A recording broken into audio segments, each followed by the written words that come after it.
இந்த பாலங்களுக்கு அடியில் யாரும் நிற்க முடியாது. நின்னாங்கன்னா அவங்க வந்து தண்ணியிலே குளிச்சுடுவாங்க. என்னன்னு பார்க்கும்போது இந்த படிக்கட்டு முதல்ல சாதாரண மாதிரி இருக்கும்.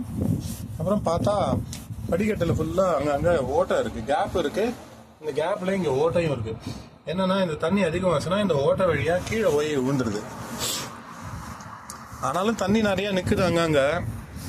ஒரு பெர்ஃபெக்ஷன் இன்னும் இல்லை. ஏன்னா இவ்வளோ மீறியும் வந்து தண்ணியெலாம் நிற்க தான் செய்யுது. ஆனால் ஒரு டெக்னிக் படிக்கட்டில், ஏன்னா முழு நேரம் இங்கே வந்து மழை தான் மெயினான வேலையே. அதனால இந்த மாதிரி படிக்கட்டில் அங்கங்கே எல்லா படிக்கட்டுலையுமே நிறைய ஓட்டை. கீழே ஃபுல்லாக கூழாங்கல் போட்டாங்க. அங்கே நம்ம ஊர் மாரி அங்கே போய் நிற்கலாம் முடியாது. மேலேருந்து கீழே ஸ்ட்ரைட்டாக விழும்.